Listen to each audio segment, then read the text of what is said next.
Hello friends, now we start the Bohr's theory for the hydrogen atom.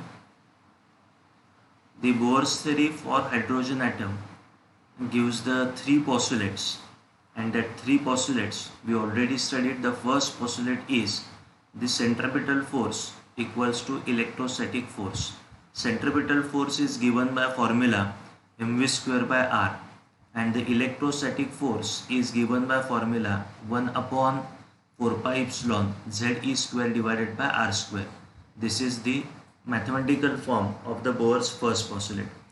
The Bohr's second postulate is that electrons are revolving only in those orbits whose angular momentum is integral multiple of h by 2 pi, that is mvr equals to nh by 2 pi. Here n stands for the principal quantum number. And the third postulate, which is very important, when electron jumps from higher orbit to the lower orbit, then that electron radiates the energy, and that the radiated energy, as per the Planck's quantum theory, the radiated energy is given by h nu. It is En minus Ep equals to h nu. That these are my three Bohr's mathematical form of the Bohr's postulates. Yesterday we also see the expression for the radius of Bohr's orbit. The radius of the Bohr's orbit, in that expression we can calculate the radius of Bohr's orbit in terms of principal quantum number and the atomic number, that is the number of protons present inside the nucleus. To find out the radius of Bohr's orbit, we are using the two equations, the two mathematical forms, that is the first postulate's mathematical form and the second postulate's mathematical form. And from these two mathematical forms, we are getting the radius of Bohr's orbit is given by r for a n number of orbit equals to epsilon h square n square divided by pi m e square into z. Here epsilon is a permittivity of the medium, h is my Planck's constant, m is mass of electron, e is charge on electron, n is principal quantum number which is variable, z is atomic number, this is also variable, and here the constant terms are epsilon h square divided by pi m e square. Up to this part is a constant, and that constant is, when I substitute the values, then we are getting the value of that constant is a 0.53 angstrom. Therefore the radius of n number of Bohr's orbit is given by Rn equals to 0.53 angstrom into n square divided by z, and this concludes that the radius of nth orbit is directly proportional to the square of principal quantum number. Radius of nth orbit is inversely proportional to the atomic number. So when I plot the graph of radius of nth orbit divided by atomic number, so if I take the z on x-axis and the radius of nth orbit on the y-axis, then nature of graph, it will be like this. Okay, and if I calculate this graph, that is the radius on nth orbit on this y-axis and n is on the x-axis, then the nature of graph is like this. So these are two important graphs for the MCQ type of questions. Now today we see the some numericals based on this formulae, that is the radius of Bohr's orbit. I will refer the Singage book, and from the Singage book we can solve the numericals. So first we take the second question, that is second question, 8 number question, sorry, not second, 8 number question from the Singage book. Just I read the 8 number question, everyone see that 8 number question.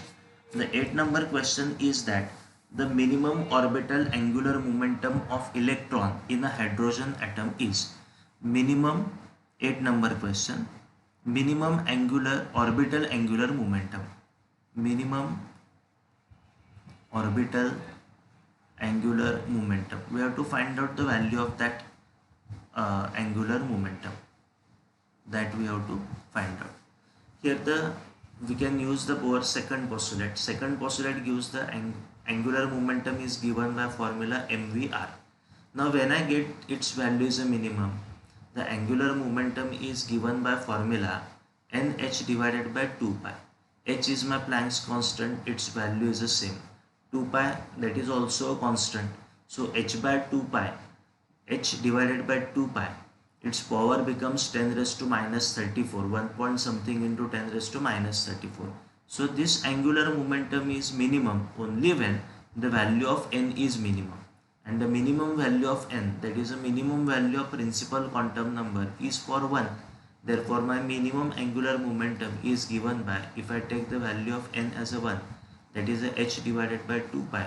Therefore, minimum angular momentum is very simple, that is h divided by 2 pi. This is a simple solution of a 8-number question, and the correct option is option number C. Okay, is it clear for all the members? Okay, now we see the next example, that is a 15-number question from the Singage book, that is related to the radius. The radius of shortest orbit, okay, the radius of shortest orbit, radius of shortest orbit in one electron system is 18 picometer, 18 picometer. Then we have to find out it may be, okay, it may be the single electron system is there, that is a that atom contain only one electron. Then we have to find out the atom is what or ion is what. Okay, therefore the options are given. The first option is given, that is the first option is my hydrogen is my first orbit, first option. Second option is a deuterium is the second option. Third option is a singly ionized helium, and the fourth option is a doubly ionized lithium. Okay, 2 plus or Li plus plus in this way. Now hydrogen, everyone know that for the hydrogen, that is a Z equals to 1, that is there is only one electron is there and 0 neutrons for the hydrogen atom. Deuteron, what is a deuteron? Deuteron is an isotope of hydrogen. Tritium is also isotope of hydrogen. For this deuteron, there is only one electron and there is only one. So Z equals to 1, there is a 1 electron, but what happens? There is a 1 neutron. So its mass number is 2, because mass number means what? Number of protons and neutrons. For deuteron, value of A becomes a 2. Then singly ionized helium, there is also a Z equals to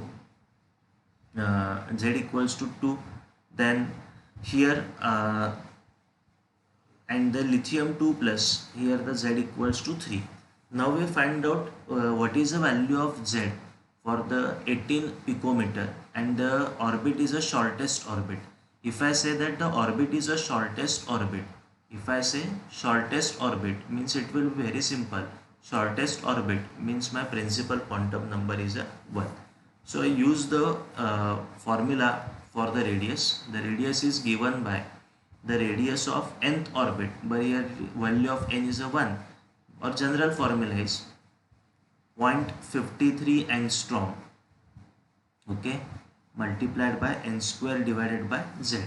Here for n equals to 1 is given, we have to find out the value of z, and the value of radius is given 18 picometer. What is about that pico? Everyone know that milli means 10 raised to minus 3, micro means 10 raised to minus 6, very good. Nano means 10 raised to minus 9. Pico means 10 raised to minus 12. Fermi means 10 raised to minus 50. So pico is a conversion factor, that is a 10 raised to minus 12. The value is given 18 picometer, that is 18 into 10 raised to minus 12 equals to 0.53. Angstrom means 10 raised to minus 10. Value of n is a 1. Its square, this divided by z. If you are getting the value of z, then check from these options where you match the value of z. So if you want to find out the value of z, then z becomes 0.53 into 10 raised to minus 10. Square of 1 is obviously 1. 18 into 10 raised to minus 12. Very simple example, don't afraid about this. Now here the power of 10 is a minus 12. So can I write 0.53 in the power of minus 12? So it becomes a 53 into 10 raised to minus 12. This divided by 18 into 10 raised to minus 12. So here what happens, 10 raised to minus 12, 10 raised to minus 12 get cancelled. And the term remain is what? 53 divided by 18. So I will write here 53 divided by 18. Now everyone know the table of 18. 18 3s are 54. So my value of Z is approximately equals to 3. So where is the correct option? Atomic number is 3 for doubly ionized lithium. So your correct answer is a lithium plus 2 or Li plus plus is your correct answer.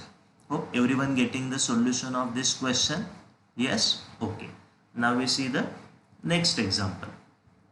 Next example is again I am referring the Cengage book. So the next example is example number 74. Now come to the question number 74. Just first of all I read the example. The radius of hydrogen atom. First of all is clear that the atom is given hydrogen, means for a hydrogen Z equals to 1, because now everyone know that the radius of nth orbit is given by 0.53 angstrom multiplied by n square divided by Z. So first thing is clear that the Z equals to 1 because hydrogen atom is given. In its ground state is mentioned. Ground state means the value of principal quantum number, the value of n is 1 and the radius of first orbit is given, that is a 5.3 into 10 raised to 5.3 into 10 raised to minus 11 meter. This is a standard value because 0.53 into 10 raised to minus 10, then 5.3 means 10 raised to minus 11. Now we have to find out the next principal quantum number where the radius is 21.2 into 10 raised to minus 11. 21.2 into 10 raised to minus 11 meter.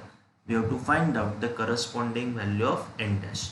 So use this formula. Here the value of Z is constant because the same atom is given while taking the ratio. So just forget that and we can use the formula. Radius is directly proportional to the n square. Therefore I will write here R1 divided by Rn dash equals to 1 square divided by n dash square. For a first orbit the value of radius is 5.3 into 10 raised to minus 11, and another orbit whose radius is 21.2 into 10 raised to minus 11 equals to ground state means the value of n is 1 and we have to find out the value of n dash square. Now then what happens here, 10 raised to minus 11, 10 raised to minus 11 get cancelled.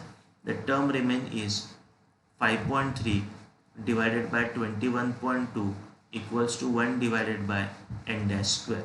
Okay, therefore 5.3 divided by 21 by 2, that it becomes a 1 by 4 because 5 4s are 20, 5.3 4s are 21 by 2, that 1 by 4 equals to 1 upon n dash square. Therefore n dash square equals to 4 and the n dash is equals to 2. Therefore for a hydrogen atom, for a second orbit the radius becomes 21.2 into 10 raised to minus 11 meter. Okay, is it clear for everyone? Or in terms of angstrom, 2.12 angstrom. Therefore the n dash equals to 2, which we have to find out. Okay, in our Cengage book there are only 3 examples regarding this part. Okay, is it clear for everyone? Yes, very good. Now we see the second part of that Bohr's theory. Means first of all we have to find out the value of radius, how you find out the radius. In a second part we have to find out the velocity of a revolving electron. So I will mention here velocity of revolving electron.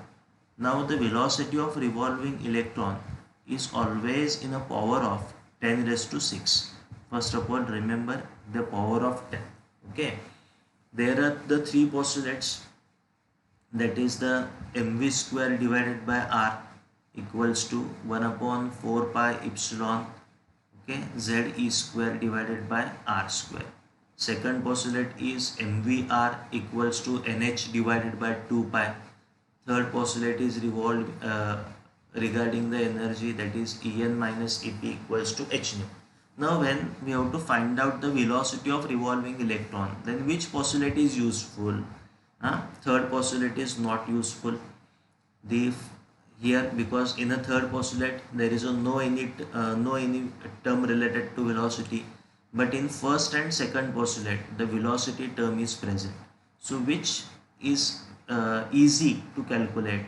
I think the second postulate is very easy, because here the velocity square is there and there is only velocity is there, means here the power of velocity is only one. So I am referring the second postulate. So I will write here from Bohr's second postulate. The second postulate is regarding the angular momentum. It is also called as a quantum condition. From Bohr's second postulate, angular momentum equals to nh divided by 2 pi. Therefore my velocity becomes nh divided by 2 pi m into r. If you observe this formula very carefully, n is my principal quantum number and its values are from 1, 2, 3, 4 in this way. But h is my Planck's constant. This term is always a constant. Planck's constant, this term is a constant. Then this is my constant term. Secondly, 2 pi, it is also a constant. M is also a constant. Therefore I will write the same expression in this way. V equals to h divided by 2 pi m.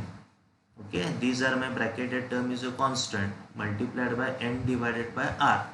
Here r is a radius of orbit, but everyone know that the radius of orbit is given by, so I will mention here, but radius of Bohr orbit, a radius of Bohr's orbit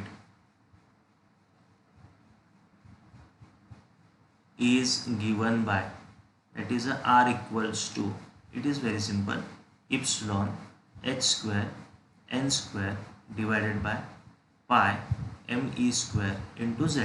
Now we substitute this value here, then my velocity expression becomes v equals to h divided by 2 pi m as it is into n, this divided by r is given by epsilon h square, okay, epsilon h square, then n square pi m e square into z. Now we observe which terms get cancelled.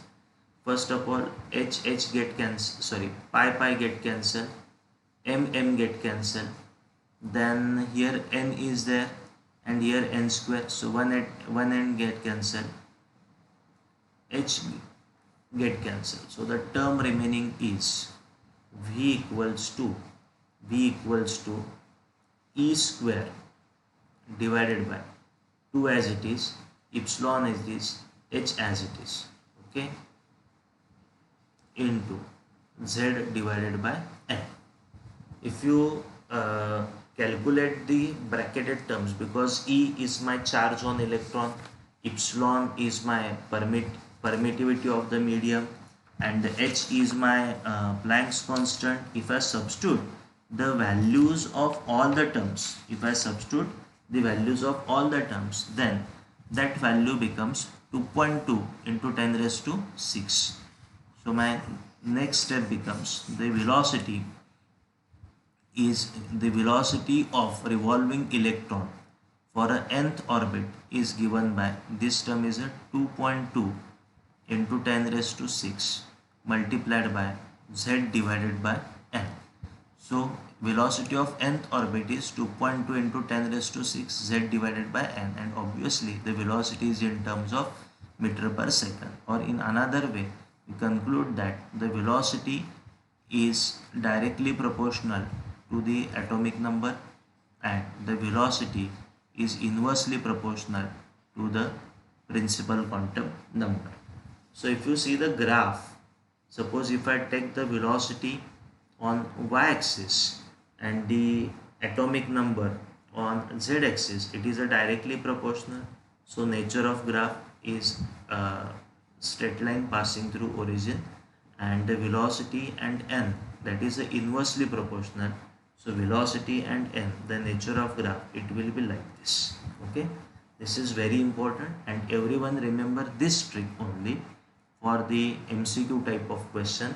Velocity of nth orbit is given by 2.2 into 10 raised to 6 into z by n, and remember the power of 10 to find out the velocity is a 6. That is a velocity of revolving electron is always in a 10 raised to 6. Okay, everyone note down this. And now we see some questions regarding the Rutherford's atomic model. Okay, that part is remaining, and again I am using the Singage book. The Rutherford's atomic model, the important thing is what in a Rutherford's atomic model? As per the Rutherford's atomic theory, the electrons are revolving around the nucleus, and during its revolution, that electron radiates the energy. This is a drawback of Rutherford's atomic theory, and to overcome that drawback, Bohr put forth a new theory, and he used the Planck's quantum theory, because in a Rutherford the electrons are in motion, and the accelerated motion of electron radiates some amount of energy. That is as per the classical theory. But as per the Bohr's theory, because he refers the Planck's quantum theory, therefore when Bohr explains his atomic model, then he says that the electron radiates energy, means because of electron are in accelerated motion, but during its motion they never radiates energy, but when electron jumps from higher orbit to lower orbit, at that time that electron radiates the energy. Now we see the first question from Singage book, which is very easy. A beam of fast moving alpha particles were, this is a gold foil experiment. A beam of fast moving alpha particles were directed towards a thin film of the gold. Okay, the parts A dash, B dash, C dash of the transmitted and reflected beams corresponds to the incident parts A, B, C of the beam.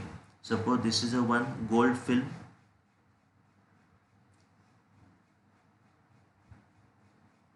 This is a one gold film, and on the gold film the alpha particles are incident. From the point A, the alpha particle is incident, and this beam is moving in a straight line. This part is my A dash. Okay. Then secondly, from the C point also the alpha particles are incident.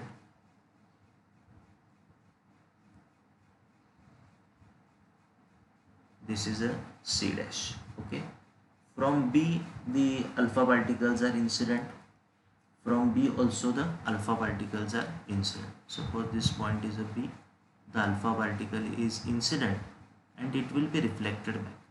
Okay, when number of alpha particles are incident, then what happens? As per the this Rutherford's experiment, suppose 8,000 alpha particles are incident. Out of that, only one alpha particle is reflected back. Therefore, out of 8,000, only one alpha particle is reflected back. Means the whatever be the alpha particles are incident on this gold film, that alpha particles are deflected, and their angle of deflection is from 0 degree to 180 degree, or from 0 to pi radian. Okay, and from this only one alpha particle is deflected. Therefore he concludes that this part from which the alpha particle is reflected, that he says that there is a some obstacle, or there is some disturbance, and the alpha particle is a positively charged particle. So when a positively charged particle is incident, then it will be deflected. Means obviously this nucleus is also positively charged. That is the conclusion of the Rutherford's atomic model. Now here in this question we have to find out the number of alpha particles in, where the alpha particles are minimum and where the alpha particles are maximum. So is it it's very clear that only one alpha particle is deflected in a same toward the same side. Therefore here out of 8,000 only one alpha particle is deflected. Therefore minimum number of alpha particles are in B, or here B dash, just I will say it is a B dash, and this is my C dash, and maximum are in C dash. For C dash it will be maximum, and for B it is the minimum. This is your simple answer. Now the second question is also related to this. There is a one more important concept in a Rutherford's atomic model, that is the uh, distance of closest approach. Okay, distance of closest approach. In a distance of closest approach, we equate kinetic energy and the electric potential. Okay, what we equate? Kinetic energy and the electric potential. The second question is related to that. In a second question, in a Rutherford scattering experiment, when a projectile of charge Z1e, projectile means which one be incident, its charge is given, that is a Z1e is a charge on that projectile, and its mass is m1. Okay, its mass is m1. Secondly, approaches a target nucleus of charge, nucleus वरचा charge Z2e, and its mass is obviously its mass is a m2. The distance of closest approach is r0, the standard symbol. R0 is a symbol of distance of closest approach. Then the energy of the projectile is, we have to find out the energy of the projectile. Now how you are getting the expression for distance of closest approach? So I will mention here kinetic energy equals to electric potential. So in simply, the kinetic energy is given by formula half of mv square. This is a formula for kinetic energy, and here the kinetic energy of what? Kinetic energy of the which particle is incident, which particle is incident on that gold film, which particle is incident on that metal foil, which particle is projected, its mass is necessary. So I will take here m1, not m2. m2 is a mass inside the nucleus, mass of that nucleus, that is not necessary. m1 is necessary. So the kinetic energy who is in motion, nucleus is not in motion, the bombarded alpha particles are in motion, and therefore its kinetic energy is half of m1 v square. Are you getting this? जो बंबार्ड होतोय त्याचं मास घ्यायचं, that is a आपल्याला दिलं example मध्ये m1 is a bombarded and targeted is the my nucleus. So half of m1 v square equals to the electric potential is 1 upon 4 pi epsilon, then that is a z1e into z2e divided by charges divided by distance of closest approach. That distance of closest approach is r0. This is nothing but my kinetic energy. So kinetic energy can I express as a or k or e? So I will mention here e. No one confuse this permittivity symbol and this e, and I am getting equals to 1 upon 4 pi epsilon z1 into z2 into e square divided by r0, that is the distance of closest approach. So what we are getting, this kinetic energy E is proportional to what? That is proportional to z1 and z2, because in your option the first option is directly proportional to m1 and m2. It is not about the masses. Okay, in a second option it is directly proportional to z1 into z2, inversely proportional to z1, directly proportional to m1. No, it is proportional to z1 and z2. This is a solution of second example. Okay, is it clear for all the members? Now in the same way, now we solve the third example. Okay, third example. What is given in a third example, that we have to see. The third example. In a third example, when alpha particle of 5 mega electron volt energy strikes a stationary nucleus. Here the kinetic energy of alpha particle means who is incident? Alpha particles are incident on that target or on that film or foil or gold foil. That kinetic energy of that alpha particle is given, that is of 5 mega electron volt. Okay, now see some conversions. Kilo means 10 raised to plus 3, mega means 10 raised to plus 6. Okay, now the mega is my 10 raised to plus 6, Electron volt, everyone know the conversion factor. We already studied in the electrons and photons or photoelectric effect. 1 electron volt means 1.6 into 10 raised to minus 19 joule. So first we convert this kinetic energy, that is a 5 into 10 raised to 6 because of that mega, and it is a 1.6 into 10 raised to minus 19. So just I will write 5 into 1.6 into 10 raised to minus 13, that is a 16 5 80. So 8 into 10 raised to minus 13 joule. This is my total kinetic energy, that is 8 into 10 raised to minus 13 joule. Now again I read the question. Nucleus, an alpha particle of 5 electron volt energy strikes with a stationary nucleus of uranium at an scattering angle of 180 degree. The nearest distance up to which the alpha particle reaches the nucleus will be of the order of, means here we have to find out again the distance of closest approach. So use this formula which is already mentioned here, the kinetic energy. Not necessary to write half of m1 v square or half of mv square. Directly we substitute this value. So we'll write in a generalized form the kinetic energy E equals to the distance of closest approach in terms of closest approach 1 upon 4 pi epsilon z1 into z2 into E square divided by my r0. Now I substitute all the values. E, that is the energy, that is 8 into 10 raised to minus 13 equals to 1 upon 4 pi epsilon. This value is a 9 into 10 raised to 9. Then Z1 is what? Uranium. Uranium, its atomic number is 92. Therefore, there are the 92 protons. So I will write 92E. And the alpha particle is also incident. Charge on alpha particle is 2E because it is equivalent to helium nuclei. And this divided by my distance of closest approach R0. So now we calculate the R0 equals to 9 into 10 raised to 9 into 92 into 2 into E square. E square means what? 1.6. Charge means 1.6 into 10 raised to minus 19, and there is a square. So 1.6 into 10 raised to minus 19 square. Just see this E and this E. This divided by R0 goes to this side. So 8 into 10 raised to minus 13 comes to denominator part. So my R0 equals to 9 into 92 into 2, 1.6 its square, 16 square 256. So 1.6 its square becomes a 2.56.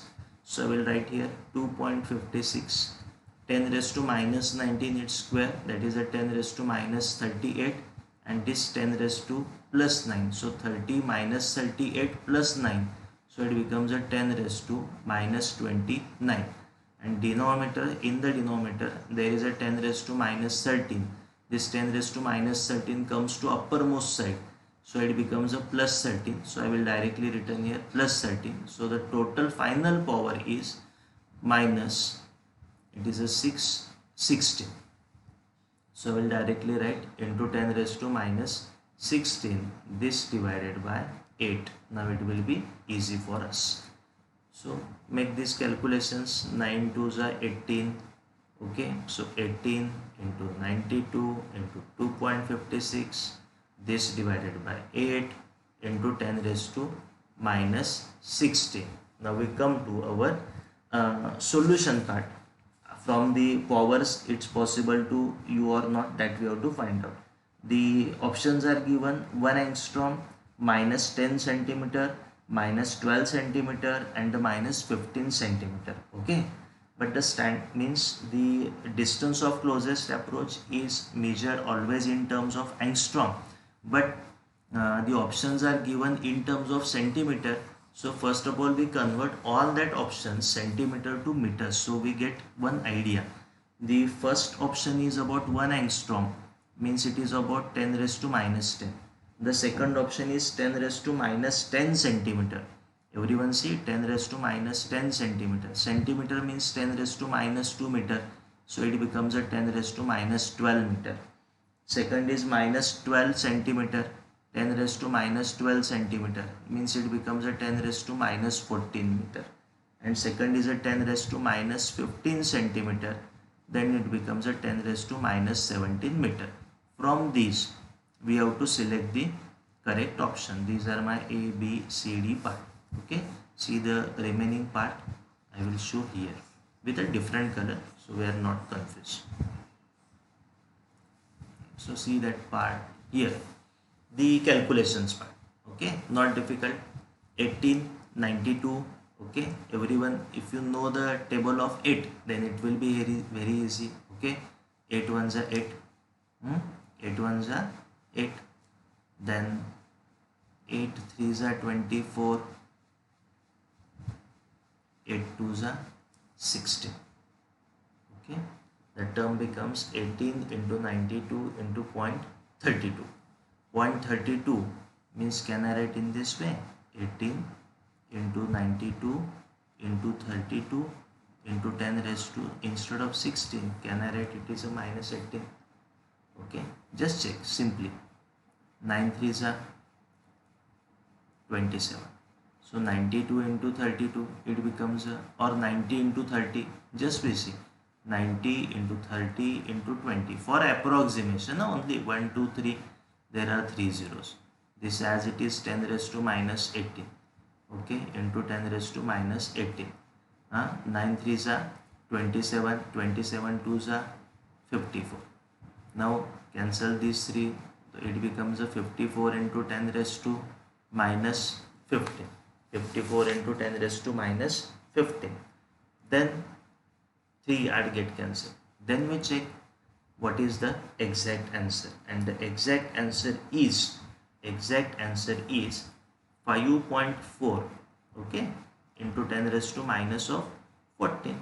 Now we check where is it is in terms of minus 14, minus 14, minus 14. Yes, it is in terms of minus 14 meter, means in terms of centimeter is how much? 10 raised to minus 12 centimeter. So the correct answer is 10 raised to minus 12 centimeter. That is option number C is your correct answer. Okay, now we see the remaining part afterwards. Now we stop.